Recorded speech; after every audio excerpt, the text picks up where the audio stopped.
दी और आहुतियां ही नहीं दी, बल्कि आपने देखेंगे पहली बार 3 जनरल अंग्रेजों के अगर कहीं खत्म हुए थे तो उसी लड़ाई में खत्म हुए थे। तो ये बहादुरों का ये इलाका है, ये क्षेत्र है।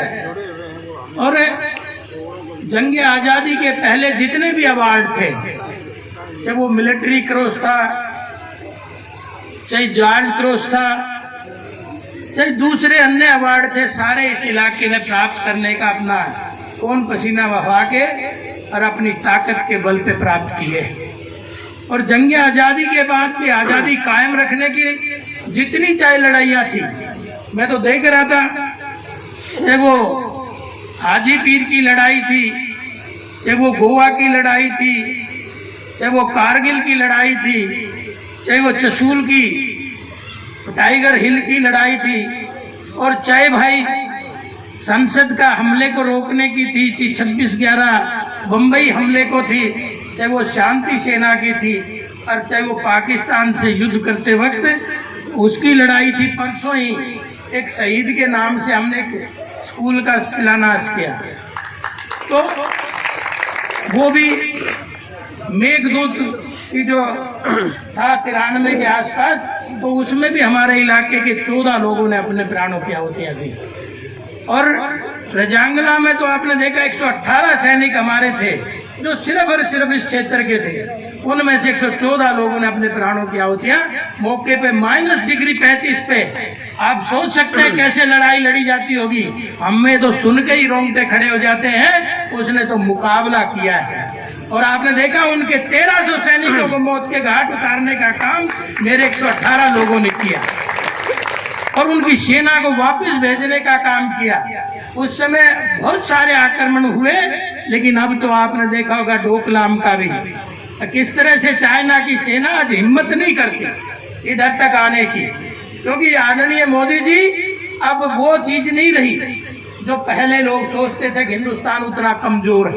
आदरणीय मोदी जी के नेतृत्व में जब पहली बार मोदी जी 15 सितंबर 1813 को जब आए थे, 2013 को जब आए थे पहली बार रेवाड़ी में, और सैनिकों की सैनिकों के इलाके की जब सरदारी को संबोधित करके गए थे, उनको भी इस बात का वो पता था, अगर किसी क्षेत्र में कोई सैनिक रहता है, बहादुर सैनिक रहता है, तो वो सबसे ज्यादा इस अहिरवाल क्षेत्र में रहता है। 5 लाख लोगों की भीड़ को जब संबोधित किया, तो आदरणीय मोदी जी उसके बाद पूरे देश में पीछे मुड़ के नहीं देखा। उन्होंने 2 वाक्य कहे थे, उस समय मुझे आज भी याद है। अगर मान लीजिए दुश्मन सेना पे हम आक्रमण करते हैं और हमारे पास आमनेशन नहीं होता, हमने विदेशों से बुलाना पड़ता है, तो पैसा तो हम दे सकते हैं, लेकिन विदेशों में जब आक्रमण के समय अगर हमें आमनेशन नहीं मिला तो हम युद्ध कैसे लड़ेंगे। इसलिए सबसे पहले सेना को आत्मनिर्भर बनाने का काम बोला मैं करूंगा। और उन्होंने सेना को चाहे ब्रह्मोस मिसाइल हो, चाहे लड़ाकू विमान हो, चाहे पनडुब्बियां हो, और चाहे ब्लड प्रूफ जैकेट हो। और उन्होंने एक बात कहा था कि भाई जब सैनिक सीमा पे लड़ रहे होते हैं तो उन्होंने दिल्ली की तरफ देखना पड़ता है, अगर दिल्ली से आदेश आएगा तब जाके कहीं गोली चलेगी। लेकिन आज सैनिकों की जेब में वो आदेश है, जैसे आतंकवादी को देखो ढेर करने का उनको परमिशन है, आज दिल्ली से लेने की जरूरत नहीं। तो पहले वाला भारत नहीं है ये। आज ये भारत आदरणीय मोदी जी के नेतृत्व में बड़ी तेजी से बदल रहा है। आज मोदी जी वो कई बार मैं अपने शब्दों में कहता हूँ, धन हो गई जिसको पाकर भारत माँ की गोदी, धन हो गई जिसको पाकर भारत माँ की गोदी, और अनहोनी को होनी कर दे नाम नरेंद्र मोदी। तो आज मोदी जी के नेतृत्व में ये भारत सुरक्षित है। आज मोदी जी ग्लोबल लीडर है, पूरे संसार में भारत का डंका बज रहा है, और ये केवल और केवल आपके आशीर्वाद से बज रहा है। अगर आप अरविंद शर्मा जी को यहाँ रिकॉर्ड तोड़ मतों से नहीं जिताते तो ये संभव होने वाला नहीं था। इसलिए आपने इलाके ने इतना बड़ा आशीर्वाद आदरणीय डॉक्टर साहब को दिया है, निश्चित तौर पे मेरे को भी कहीं पीछे नहीं रखा, मेरे को भी आशीर्वाद आपने बहुत दिया है। इसलिए मैं दोनों की तरफ से आपका धन्यवाद और आभार व्यक्त करता हूं। और भाई इस जीवन में तो ये ऋण उतर नहीं सकता, इसलिए कोशिश करूंगा धीरे धीरे इसको उतारने का। और मैंने तो डॉक्टर अरविंद शर्मा जी से भी, आपके सांसद से भी हमने कहा, कोसली ने हमें बहुत ज्यादा आशीर्वाद दिया है, इसलिए हम 1/11 होके कोसली का ऋण उतारने का काम करेंगे। और उन शहीदों को आपने देखा, आजादी के बाद चाहे परमवीर चक्र था, चाहे महावीर चक्र था, चाहे वो कीर्ति चक्र था, चाहे शौर्य चक्र था, सारा इस इलाके ने जीतने का काम अपने बाजुओं के ताकत पे किया है। और इसलिए हमारा हक है कि भाई रेजिमेंट और बननी ही चाहिए। और इस मंच के माध्यम से मैं उन शहीदों को जरूर याद करूंगा। ऐसे असंख्य शहीद थे जिन्होंने अपने प्राणों की आहुतियां इस क्षेत्र के लिए दी, इस भारत माँ के लिए दी, माँ भारती के लिए दी। अगर मरने से पहले मिट गए, मरने से पहले मिट गए, उब्बे वतन पे जो और बादे फना रहेगा, जिंदे जावेद उनका नाम। रहती सृष्टि हम उनको याद करेंगे, क्योंकि उन्हीं की बदौलत आज हम खुली हवा में सांस ले रहे हैं। अगर वो नहीं होते तो ना तो आज आप माइक होता, ना हम इस आजादी से बोल रहे होते। तो मैं तो उन्हीं का ऋण आज आपके सामने है, जो अपनी पीढ़ियों को याद नहीं रखता, जो अपने सेनानियों को और कुर्बानियों को याद नहीं रखता, तो उनके इतिहास मिट जाया करते हैं।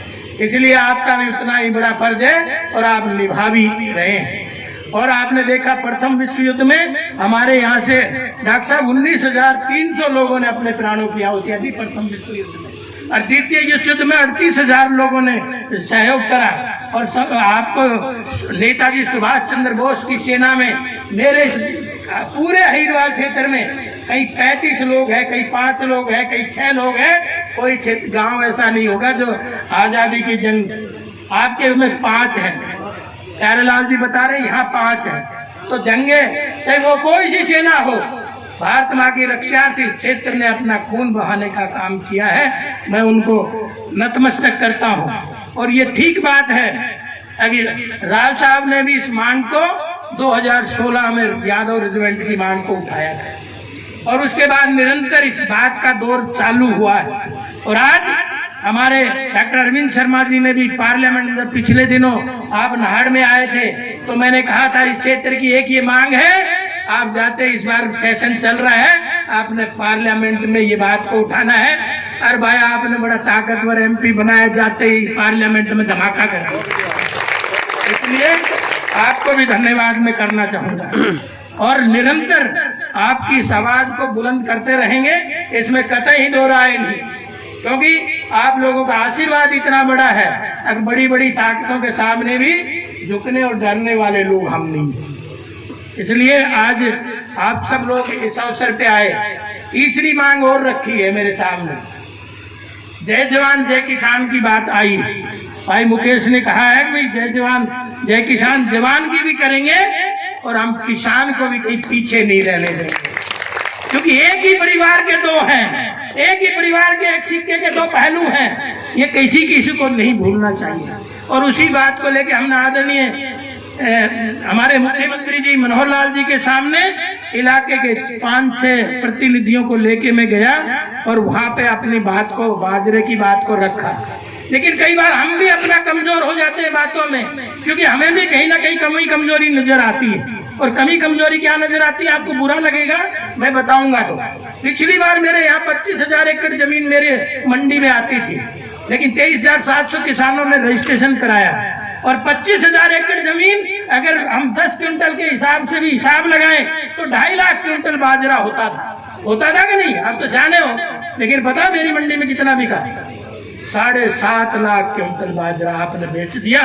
पता नहीं कहाँ अमेरिका से ठा लाए, कहाँ से क्या करके लाए, क्या बिटोड़े त्यागे, मेरे भी समझ में नहीं आ रहा। और मैं पिछली बार भी कह रहा था, अगर मेरे किसान का फायदा हो, इसके लिए तगाजा कर लो, इसकी रखवाली रख लो। आगे से कोई गड़बड़ी होगी तो भाई विधायक को तुम पकड़ोगे, एमपी को तुम पकड़ोगे। लेकिन दुर्भाग्य की बात क्या हुई, अगर वही जो बाजरा हमने 8 लाख मीट्रिक टन पूरे हरियाणा में हमने परचेज किया, वो इस बार भी उतना ही रजिस्ट्रेशन 7.5 लाख मीट्रिक टन इस बार भी रजिस्ट्रेशन है। क्योंकि कोई सरकारें हिंदुस्तान में बाजरा नहीं खरीदती। मेरी सरकार इस 2 साल से खरीदने लगी है। जब 70% 50% पे आया तो मैं रोज मुख्यमंत्री के पैर दबाता था मैं कहता था जी 60 हो गया, इसको 70 कर दो, 70 हो गया, अब मैंने कहा थोड़ा सा रह गया 80 कर दो, 100 का 100 बिकवाया। लेकिन भाई हमने भी पता नहीं कौन सी रिश्तेदारी निभाई, इतना बाजरा कहते बेचा करे, मेरा हक मार गए, मेरे क्षेत्र का हक मार गए। कौन दलाल है, कौन किसके नाम क्या हुआ है? भाई रखवाली खाली विधायक नहीं रख सकता, रखवाली तो तुमने भी रखनी पड़ेगी। कभी तुम न सोचते हो बिना जन समर्थन के, बिना जन सहयोग के कोई भी काम नहीं हो सकता। इसलिए सरकार पॉलिसी बनाती है तो आप लोगों ने भी उसमें सहयोग करना चाहिए। मैं अपने किसान के लिए तो खून बहा सकता हूँ, लेकिन मैं पूरे देश के किसानों के लिए भाई मैं भी नहीं कुछ कर सकता। और दूसरी बात और बताता हूँ, वही बाजरा जब सरकार ने बेचा 1300-1400 रुपए में बेच दिया, भाई सरकार खा ले जाएगी, मुर्गे भी नहीं है सरकार के पास इतना बाजरा खाने की। आजकल तो भैंस भी मुंह मारती नहीं है बाजरा में, तो कहाँ जाएगा बाजरा? सरकार ने उल्टा टोटे में बेचा। भैया क्या है, स्टेट का पैसा है, आपका पैसा है, आपके द्वारा ही टैक्सों का पैसा है। अगर आप इतना वो करेंगे, फिर दोबारा 1400 रुपए में जब सरकार ने बेचा, और 1400 रुपए में जब बेचा तो वही फेर ले लिया, वही अब बुखारियों में घूम रहा, और बुखारियों में इतना घूम रहा है, किसी ने 1000 क्विंटल इकट्ठा कर लिया, किसी ने 500 क्विंटल इकट्ठा कर लिया। अरे एक बाजरे की बोरी 3 बार भी क्या करे? क्या बताओ कैसे बिकेगी 3 बार? ये तो आपके सामने है। किसी गांव की इंक्वायरी करा लो, कई लोग जो इस तरह का काम करते थे, मैं नाम नहीं लूंगा क्योंकि अब पंचायत की बात है, वो लोग भी अब उस बाजरे की ताश में है। लेकिन इस बार देखो, मैं निरानरी सरकार को भी नहीं कह सकता, क्योंकि हमने भी कहीं ना कहीं इसमें कमी कमजोरी दिखाई। अब वो बाजरा भी हो गया जी, अब तीसरी बार वही बाजरा फिर बिकने आ गया। क्योंकि इस बार तो मुझे पता है, मैं तो खेत खलिहान घूमा हूँ, मुझे पता है मेरे इलाके में कितना बाजरा हुआ है। किसी के 5 क्विंटल झड़ा होगा, किसी के 6 क्विंटल झड़ा होगा, और वो तो आगे तब हो दिया वही झड़ा है, और 76 में तो काला ही काला हो गया। तो वे बाजरा है कहाँ? तब भी उसके बावजूद भी हमने कहा जी भावांतर 1 सप्ताह के अंदर अंदर किसानों के खाते में 5000 प्रति एकड़ दे दो, चाहे उनके 4 क्विंटल हुआ हो, चाहे 3 क्विंटल हुआ हो, हिसाब लगा लेना, टोटे में नहीं हो। क्या टोटे में नहीं हो? इतना कमजोर तुम्हारा विधायक नहीं है। अब जो बात अपनी हिसाब किताब की होती है करनी चाहिए, लेकिन उसके बावजूद भी हम 5-6 विधायकों को लेके गए, हमने कहा जी 600 करोड़ रुपए आप खर्च कर रहे हो और थोड़ा सा बढ़ा दो, लेकिन भाई फिर आप दलालों को लाइसेंस दिलवा दो। अगली बार फिर हमने बाजरा बेचना कि नहीं बेचना है, क्योंकि मैं 3 साल और रहूंगा, 3 साल फिर मैंने बाजरा बिकवाना। और भाई जब गड़बड़ नहीं रुकेगी तो मैं कहाँ से बिकवा दूंगा? कोई भी नहीं बिकवा सकता, बताओ कहाँ से बिकवा देगा? अब आप इतना भारी अगर वजन डालेंगे सरकार पे, आप अपना दें। और मैंने पिछली बार कहा था, मैंने कहा जी आड़ती गड़बड़ कर जाता है, आड़ती के नाम बाजरा चला जाता है। बोला नहीं, हम इनके किसानों के नाम पे बाजरा बेचेंगे। बिका के नहीं किसानों के नाम पे, कोई आड़ती को जाके बेच पाया?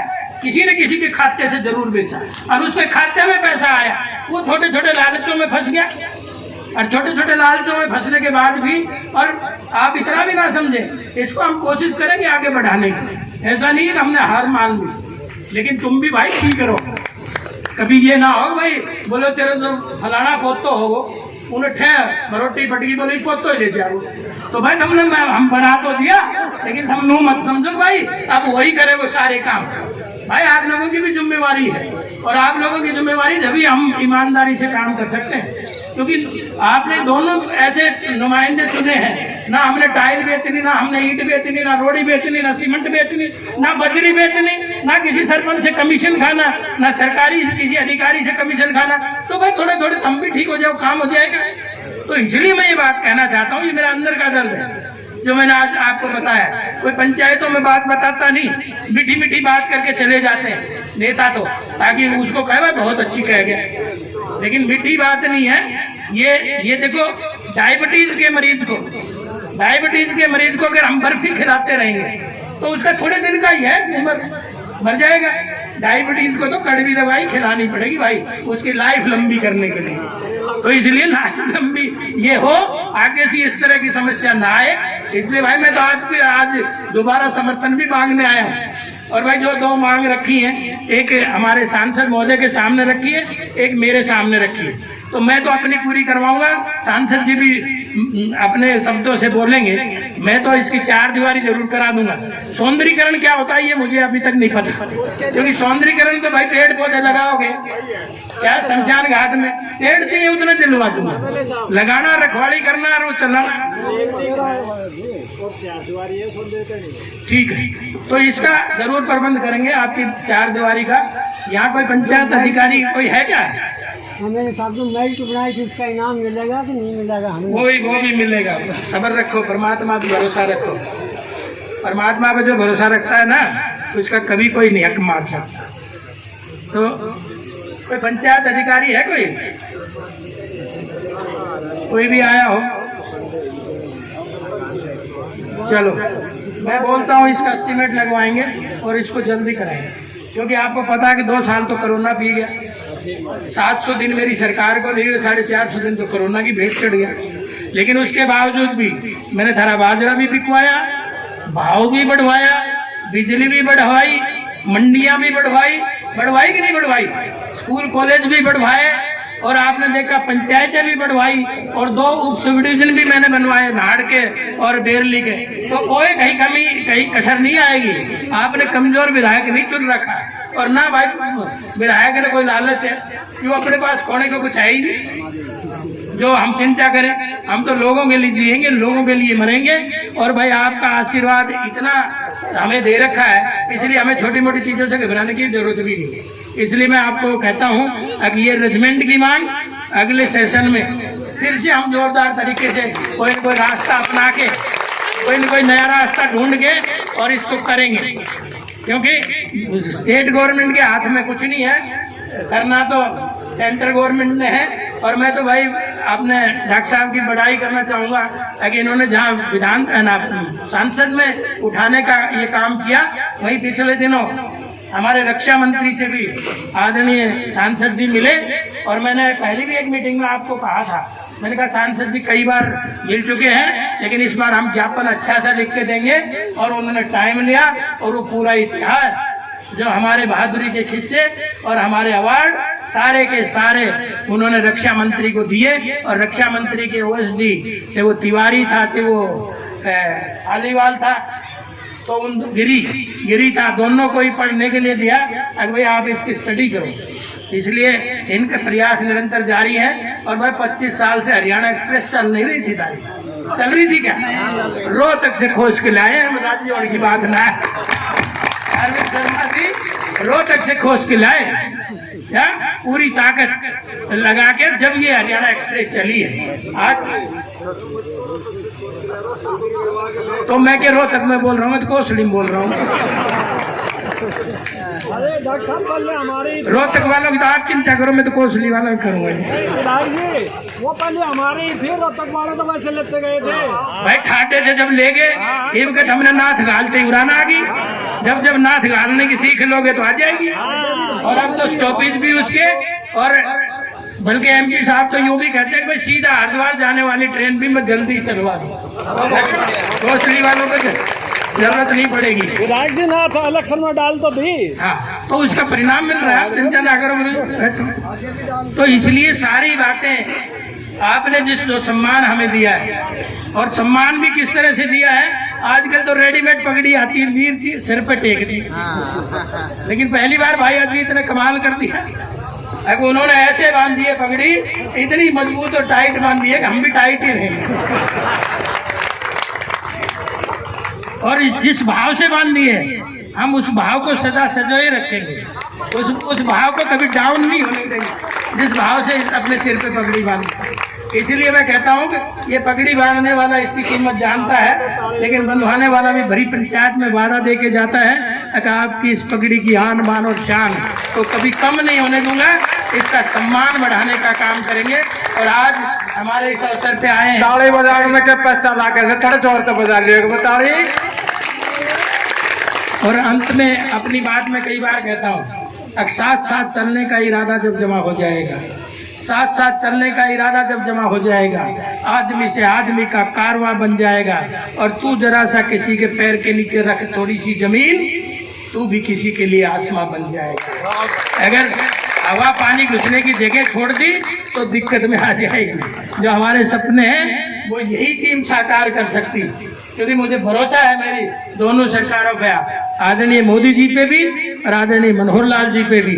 अगर ना हमने सीमा का विस्तार चाहा है, ना किसी के स्वर्ण पर अधिकार चाहा है, लेकिन ये बात कहने से न चूके हैं न चूकेंगे, लहू देंगे पर देश की माटी नहीं देंगे, लहू देंगे पर देश की माटी नहीं। जय हिंद और जय भारत।